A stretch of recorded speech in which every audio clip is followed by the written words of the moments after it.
Hello guys, welcome back to my YouTube channel E and learners. आई आप सब अच्छे होंगे।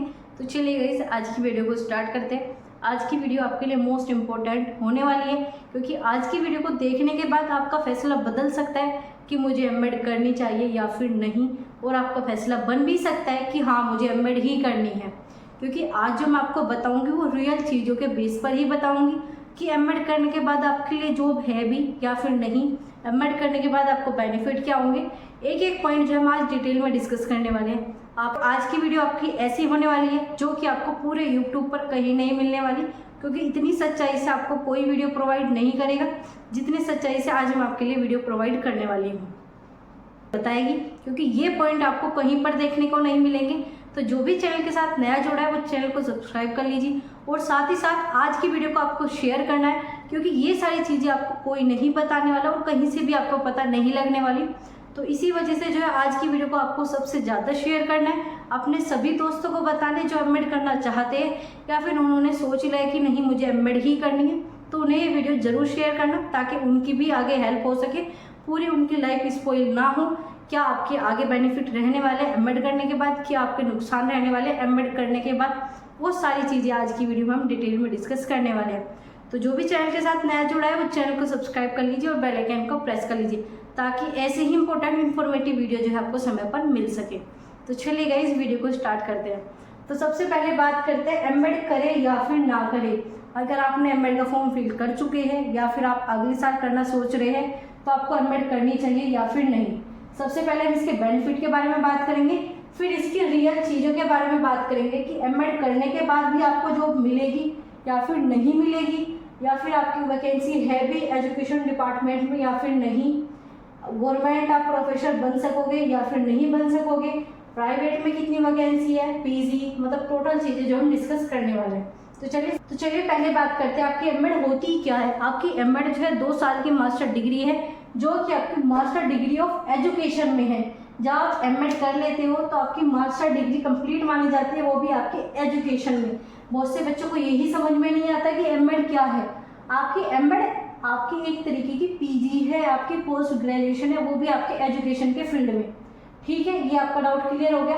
क्योंकि तो ये होगी आपकी एमएड। एमएड क्या है? मास्टर डिग्री ऑफ एजुकेशन है, जो कि आपके पीजी का काम करती है। अब बात करते हैं इसके बेनिफिट। जब आप एमएड कर लेते हो तो आप अप्लाई कर सकते हो किसके लिए? आप अप्लाई कर सकते हो पीजी के लिए।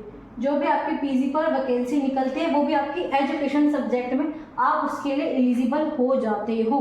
दूसरी बात करते हैं, आप एलिजिबल किसके लिए हो जाते हो? आप नेट के लिए। आप नेट भी दे सकते हो, लेकिन क्राइटेरिया आपका क्या रहना चाहिए, कितनी परसेंटेज होनी चाहिए, वो मैंने आपको प्रीवियस वीडियो में डिस्कस कर रखा है। पूरे यूजीसी नेट की पूरी डिटेल वीडियो आपको चैनल पर मिल जाएगी, एक बार आप वो जरूर देख लेना, पूरा नेट उसमें डिस्कस किया हुआ है। तो आप क्या कर लोगे, जब आप एमएड कर लेते हो तो पीजी के लिए एलिजिबल हो जाएगा, वो भी एजुकेशन सब्जेक्ट में ही। ठीक है, सिर्फ आप एजुकेशन में ही फिल कर पाओगे। दूसरी बात करते हैं एलिजिबल किसके लिए हो जाओगे?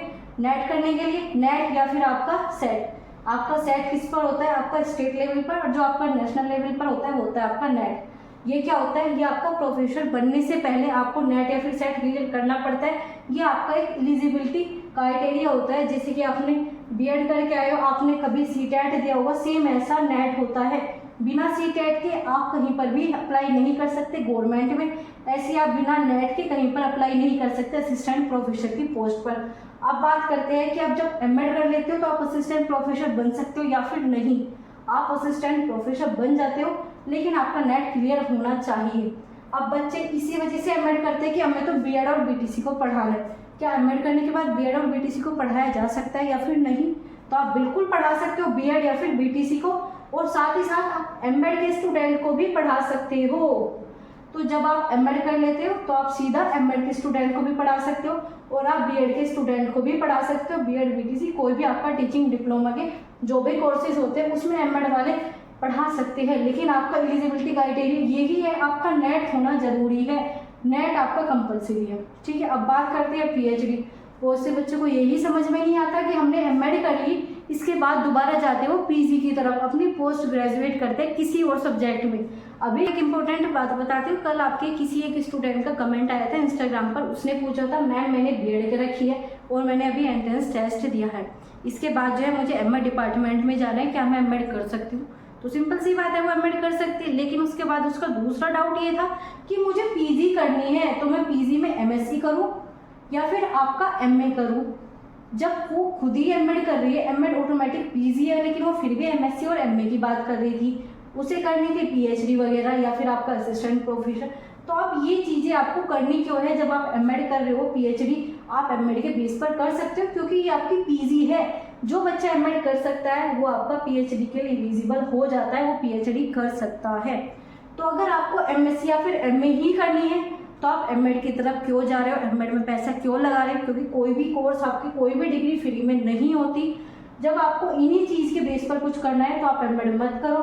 अगर आपको एमएससी के बेस पर करना है तो एमएड मत करो। अगर आपको एमए के बेस पर करना है तो भी एमएड मत करो। लेकिन अगर आपको एमएड के बेस पर ही आगे कुछ करना है तो आप एमएससी एमए में क्यों जा रहे हो? ये आपकी ऑटोमेटिक पीजी है। बहुत से बच्चों को ये भी डाउट होता है कि मुझे पीएचडी करनी है, मेरी एमएड कंप्लीट हो चुकी है, क्या अब मुझे पीजी करनी होगी? ये कमेंट आपका बहुत बच्चों का आ चुका है कि मैंने एमएड कंप्लीट कर ली, पीएचडी करनी है और मुझे अब पीजी करनी होगी किसी और सब्जेक्ट में। तो आपको पीजी नहीं करनी होगी, आपको पीएचडी के लिए एक ही मास्टर डिग्री चाहिए होती है, वो है आपकी एमएड हो गई। तो आप एमएड के बेस पर पीएचडी कर लीजिए। अगर आप किसी और सब्जेक्ट में पीजी करते हो तो आप उस सब्जेक्ट में भी पीएचडी कर सकते हो। वो अलग है कि आपको डबल पीएचडी करनी है या आपको कुछ और करना है, वो आपकी अलग चीज़ें हो गई। लेकिन अगर आप सिंपल सी पीएचडी करना चाहते हो तो सीधा एमएड के बाद आप पीएचडी कर सकते हो। अभी आपके पीएचडी के एंट्रेंस के फॉर्म आउट भी हुए थे, मैंने वीडियोस सारी बनाई हुई है, आप एक बार जाकर चेक कर लेना, उसमें आपको एलिजिबिलिटी क्राइटेरिया समझ में आ जाएगा। सारी अपडेट मैंने आपको पीएचडी एंट्रेंस टेस्ट की दे रखी है, तो आपको वहाँ से पता लग जाएगा कि पीएचडी हो सकती है या फिर नहीं हो सकती। ये चीज़ें आपकी खत्म होगी। बेनिफिट क्या है? पीजी के लिए अप्लाई कर सकते हो। एलिजिबल किसके लिए जाते हो? नेट देने के लिए। असिस्टेंट प्रोफेसर की पोस्ट पर अप्लाई कर सकते हो जब आपका नेट हो जाता है। लेकिन कुछ जगह आपको ऐसी भी छूट मिल जाती है कि एमएड वालों के असिस्टेंट प्रोफेसर की पोस्ट खाली पड़ी हुई थी, तो वहाँ पर आपको बिना नेट के भी ले लिया जाता है, लेकिन बहुत ही कम ऐसे चांस होते हैं। तो नेट आपका 99% आपका चाहिए ही होता है। आप बीएड भी किसी के बच्चों को पढ़ा सकते हो, एमएड के बच्चों को भी पढ़ा सकते हो एमएड करने के बाद, और आप सीधा पीएचडी भी कर सकते हो एमएड करने के बाद। और पीएचडी आप एंट्रेंस बेस पर भी कर सकते हो, और दूसरा आप नेट के बेस पर डायरेक्ट भी पीएचडी कर सकते हो। दो तरीके होते हैं आपके पीएचडी करने के। इससे रिलेटेड भी आपको बहुत सारी वीडियो प्रोवाइड करा रखी है, तो आप प्रीवियस वीडियो एक बार जरूर चेक कर लेना। तो ये तो थे सारे आपके बेनिफिट। अब बात करते हैं आपकी रियल सच्चाई के बारे में। जो आपकी सच्चाई है वो आपकी क्या है? आपको जॉब मिलेगी एमएड करने के बाद या फिर नहीं मिलेगी? इस चीज़ में बच्चों के इतने डाउट होते हैं कि उन्हें समझ में ही नहीं आता कि जॉब है या फिर नहीं। देखो, मैंने आपको वैकेंसी सारी आपको अपडेट दे रखी है। जो भी आपकी वैकेंसी है असिस्टेंट प्रोफेसर की, जितनी भी आपकी पोस्ट आउट हुई है, 530 पोस्ट भी है। अभी रिसेंट में बहुत सारी आपकी वैकेंसी आउट हुई है, तो आपको क्या करना है, वो सारी वीडियो खोलनी है, ठीक है। उसमें मैंने आपको सब्जेक्ट बताया कौन से सब्जेक्ट पर आपकी पोस्ट निकली हुई है, तो आपको सब्जेक्ट देखना है। उसमें ये देखना है आपको एजुकेशन को कहीं पर सब्जेक्ट दिखाया या फिर नहीं। आपकी एजुकेशन की सच्चाई यही है कि आपके एजुकेशन में पोस्ट जो है निकलती है, लेकिन आपके नाम मात्र को। आपको बहुत ही कम पोस्ट जो है आपको एजुकेशन में देखने को मिलेगी। आपको बिलीव नहीं होता, एक बार जाकर आप सारी असिस्टेंट प्रोफेसर की जो वैकेंसी आउट हुई है उसमें जाकर एक बार आप सब्जेक्ट वगैरह देख लेना। मैं आपको ये नहीं कह रही कि आप पेमेंट मत कीजिए, पोस्ट नहीं है, लेकिन मैं आपको सच्चाई बता रही हूँ कि आपको एजुकेशन में पोस्ट बहुत ही कम देखने को मिलेगी, बहुत ही कम, ठीक है। तो आप एक बार जाकर उसे जरूर देखना। अब बात करते हैं वैकेंसी इन एजुकेशन। अभी बताया बहुत ही कम, आपको बहुत ही कम देखने को मिलेगा। बात करते हैं पीजी। आपकी पीजीटी में जब आप अप्लाई करते हो, जब आपकी यहाँ पर पीजीटी हो जाती है एमएड करने के बाद, तो क्या पीजीटी में पोस्ट है?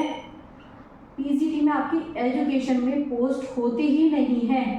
लगभग आपकी 90% जो भी पीजीटी की वैकेंसी निकलती है उसमें आपको एजुकेशन कहीं पर देखने को नहीं मिलता।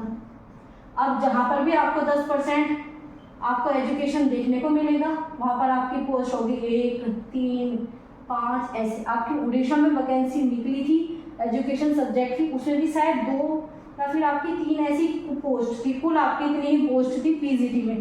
तो आप पीजीटी का तो भूल ही जाइए कि एजुकेशन के बेस पर आपको पीजीटी में पोस्ट मिल जाएगी, क्योंकि वैकेंसी होती ही नहीं है। और जो आपको होती है या तो दूसरे स्टेट की होगी, आप अप्लाई नहीं कर पाते। बहुत से ऐसे रीज़न हो जाते हैं जिसके कारण आप अप्लाई नहीं कर पाते। अब बात करते हैं आपकी गवर्नमेंट जॉब मिलेगी या फिर नहीं।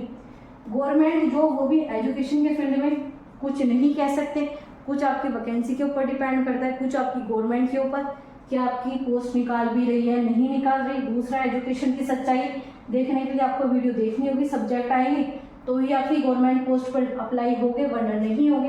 अब बात करते हैं प्राइवेट में आपको जॉब मिल जाती है बहुत ही आराम से। एजुकेशन वाले बच्चों को प्राइवेट में जॉब मिल जाती है। क्यों मिलेगी, इसकी भी सच्चाई है। इसकी क्या सच्चाई है, आपकी बीएड बीटीसी कि आपके इतने कॉलेज है, इतने ज़्यादा कॉलेज हैं कि वहाँ पर टीचर नहीं है, और टीचर नहीं है इसी वजह से जो है प्राइवेट में आपको जॉब मिल जाएगी बहुत ही आराम से। आपको प्राइवेट में जॉब मिल जाएगी बीएड और बीटीसी के कॉलेज में एमएड करने के बाद, अगर आपका नेट क्लियर होगा।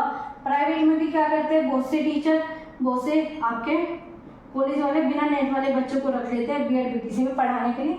तो अगर आपकी सोर्स है या कुछ आप जान पहचान के भी हो तो भी आपको प्राइवेट में रख लेंगे। नेट जो है वैसे आपका कंपलसरी है, यूनिवर्सिटी यही कहती है अगर आपको बीएड या फिर बीटीसी में पढ़ाना है तो आपका एजुकेशन में नेट होना कंपलसरी है।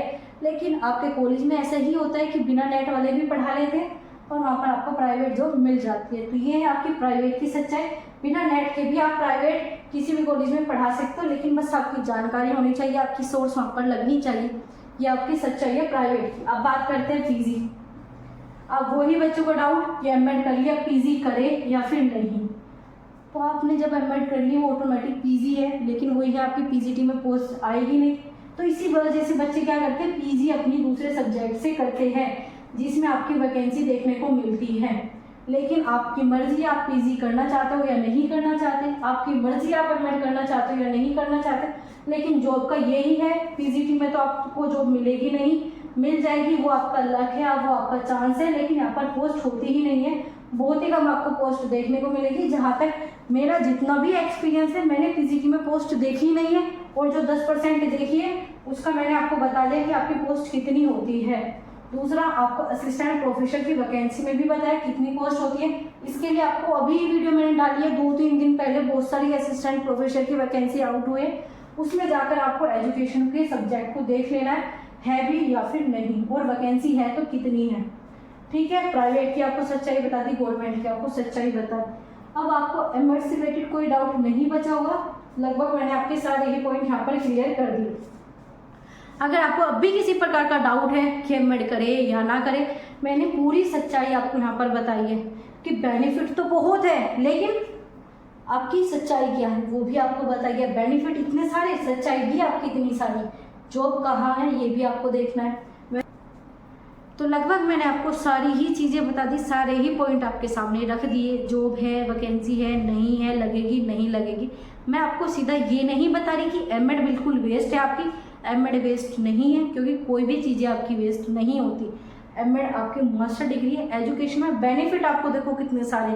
तो मैंने आपको बता दिया आपके बेनिफिट क्या क्या है, साथ ही साथ ये भी बता दी कि आपकी जो कमियाँ हैं वो क्या क्या है।